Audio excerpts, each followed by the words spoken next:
Hi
everybody, welcome to another Ruislip Lido Railway video. My name's Chris, I'm one of our Permanent Way Supervisors.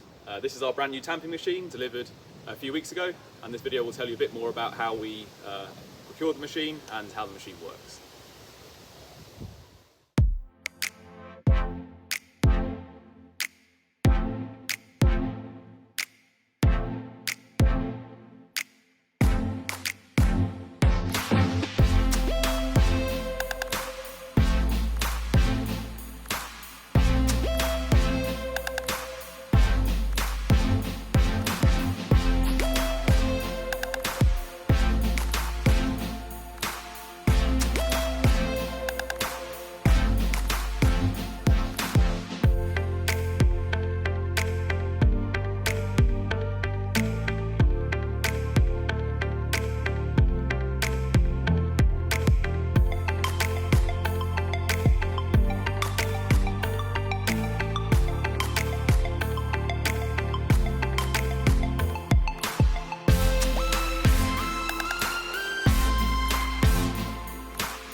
So, a tamping machine mechanises the process of manually lifting and lining the top level and the cross level on the track.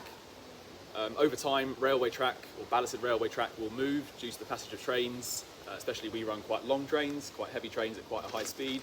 So just through that, the track will gradually move around, it heats up, it contracts, depending on the weather of course. Previously this work would be done manually using jacks under the rail to lift to the correct heights and the correct cross level, and then using either shovels or a Kango jackhammer, you would then consolidate the ballast under the sleepers to support the sleepers properly at the correct height and the correct level, and then you have a smoother ride and a better maintained track with less wear on the coaches and the rolling stock. So this machine achieves all of those functions in one machine with very little manual labour involved, very little physical labour for our volunteers. It's a very heavy, slow, labour intensive job previously with shovels or with the jackhammer. So we had the aspiration in late 2019 to acquire our own mechanised tamping machine. We made a few inquiries with various engineering companies, other railways who've had machines themselves, and we settled upon what we thought was the best design for us with a company called Timo, based in Vienna in Austria.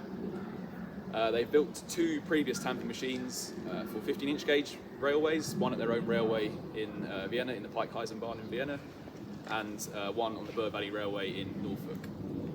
A few of us from the project team, we visited the Bur Valley Railway. They were very kind, very helpful throughout this project, for which we're very grateful.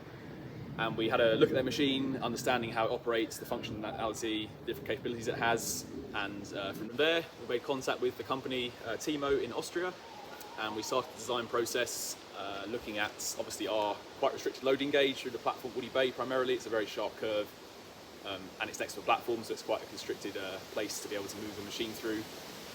So it's a very clever design. It's based upon the two existing machines, but it has a number of differences between those machines due to the obviously narrower track gauge here of 12 inches, and like I say, loading gauge restrictions.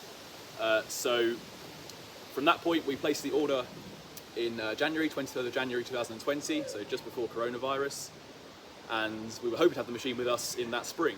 The design had been done by that point. We'd all agreed upon the function of the machine. Unfortunately, obviously, 6-8 weeks after we placed the order, the world was a very different place. So there are a number of delays caused by the coronavirus pandemic. A lot of the components on this machine, obviously there's lots of hydraulic components here, and hydraulics, a lot of these components come from northern Italy, which was the first place coronavirus really hit hard, obviously, so the industries there were affected quite significantly for quite a long time. Obviously there were restrictions in Austria with the team building the machine, which didn't help us either. Ultimately, a few components are different from the original design. Some of the hydraulic control components are German components rather than Italian components, but we've so far had no problems. Ultimately, the machine arrived here at the railway in the first week of June 2021, and since then we've been testing and getting to know the machine a bit better.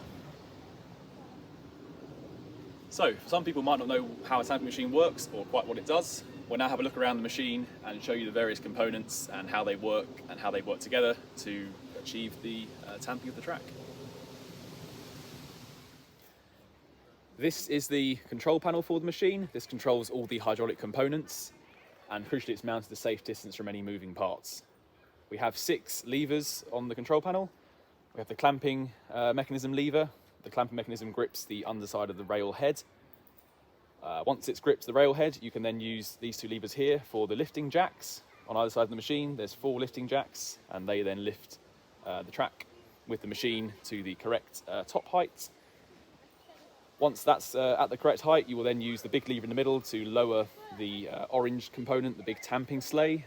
That goes into the ballast with the tamping tines. And once that's in the ballast at the correct height, you can then use the 2 tamping levers to bring the tamping tines together a number of times to push the ballast underneath the sleeper and compact it. And then your sleeper is hopefully packed. This is the clamping mechanism on the machine. It clamps both sides of the track, both rails. It will work on any type of rail here. So both sides, they clamp under the head of the rail, and that allows you to lift the track with the machine to the desired height.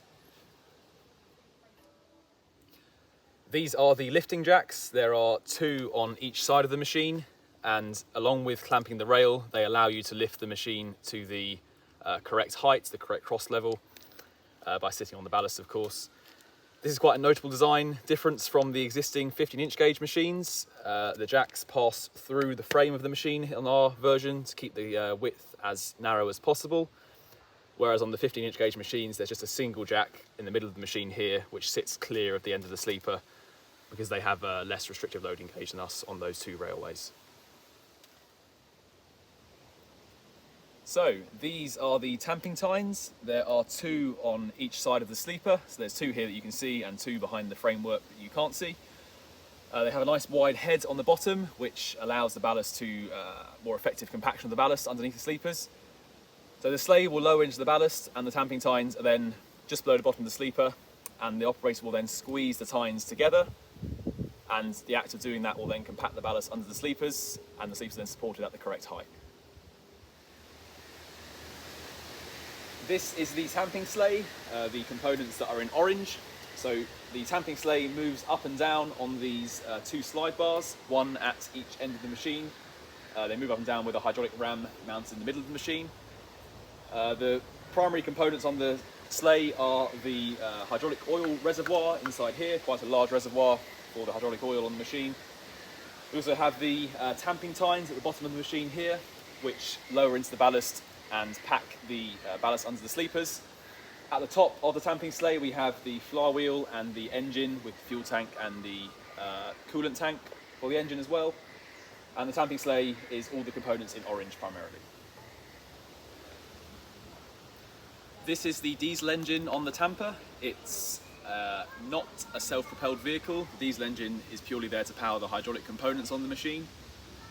It's slightly unusual in a few different factors compared to what you might have seen from a machine built in this country perhaps. It has an open vented cooling system, so you will see some steam coming out of here as the machine operates and gets warm, but that's perfectly normal. That's how it's designed to work.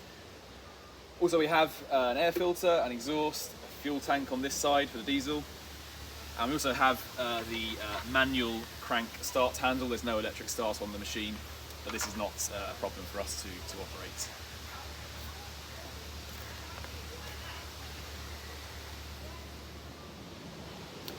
The machine has two main modes of operation. You can tamp freehand using just the spirit levels mounted on the frame down here, which give you an indication of the cross level on the track, but not so much an indication for the correct top level.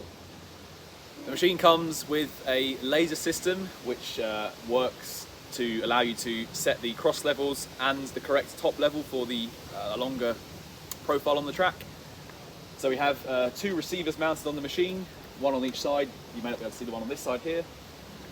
These receivers communicate with the main laser module, which is mounted on a small trolley which can be placed a distance from the tamping machine at the start of the work on a piece of track that's the correct height you're aiming for. And through the correct setup and calibration of the laser and the receivers, you can then set the machine to work between those 2 points, be it at a gradient with cants for a curve, or even just dead level between those 2 points, depending on what sort of lift you're trying to achieve and what the piece of track is. The receivers have quite a simple control display on them.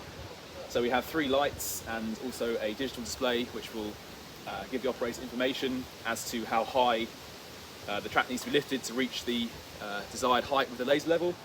So you have a blue light on the bottom for a lift to be completed further higher, the green light when you reach the correct height, and the display will tell you the millimetre reading of how high you are above or below the datum points, and the red will tell you if you're too high and the machine needs to come down a bit to reach the correct level.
The last few clips in this video show the track gang freehand tamping a section of line between Wellington Junction and the Dell, which was relayed earlier this year.